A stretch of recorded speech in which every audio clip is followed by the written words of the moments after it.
lethu webasebenzi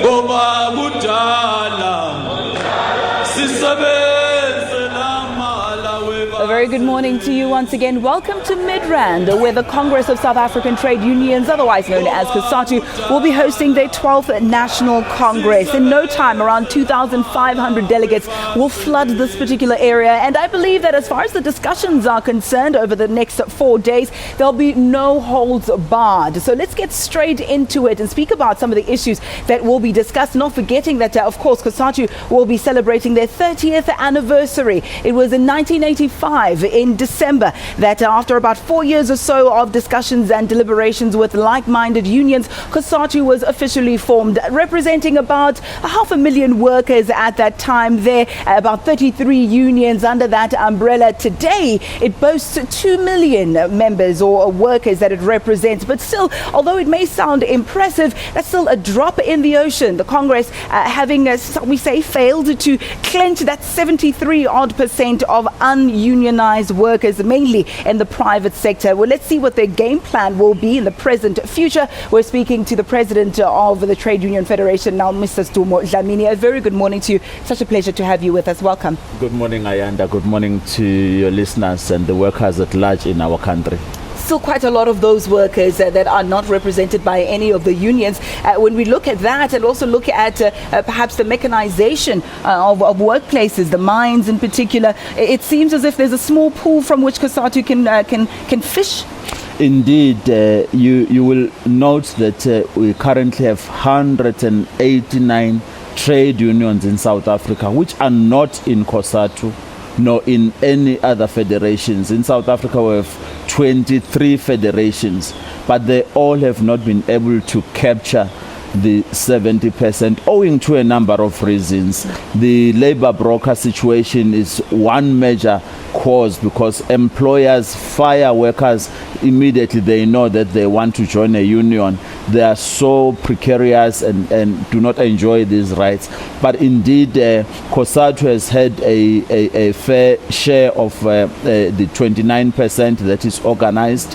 Cosatu remains the biggest or the largest federation in South Africa, with 18 trade unions in the private sector and the public sector. Would you say that unions in general, perhaps even all over the world and here in South Africa, and the federation to be included in that number, is facing what is known as a crisis of relevance, that people just don't see any use in joining a union and a federation by association? It's not a crisis of relevance. It's the nature of the economy we're facing. As I've just made an example, that other employers would fire workers immediately they know that they want to join a union. So the importance of trade unions is even more relevant right now, because those workers do not enjoy the protection of the labor laws of this country, which is given by trade unions, which are organizing at the workplace, which are ensuring that they represent workers at the collective bargaining structures.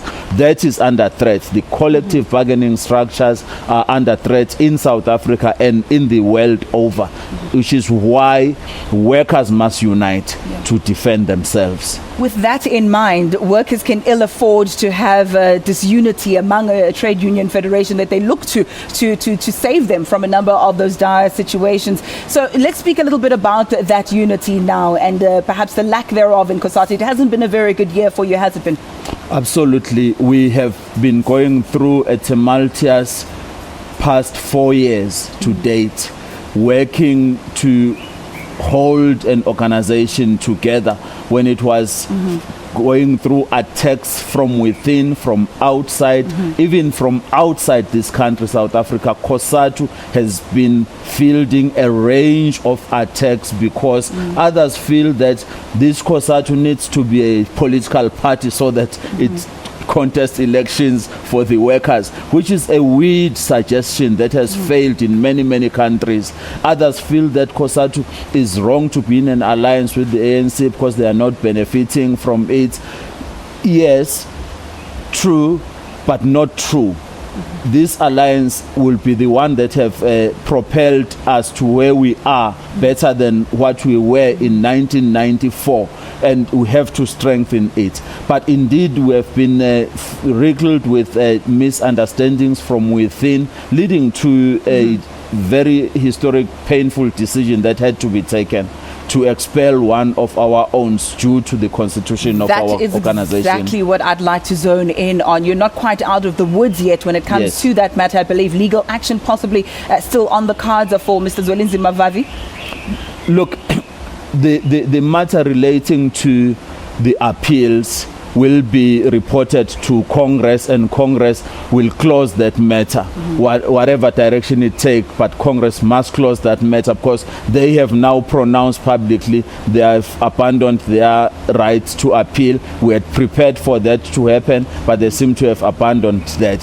Whether there shall be any legal challenge following the matters relating to our former General Secretary, again, I don't want to venture into that space, because what we are busy with right now, we are uniting our federation. We're ensuring that we put our systems in place so that going forward we do not experience the administrative glitches that have caused us to be in the situation we found ourselves now.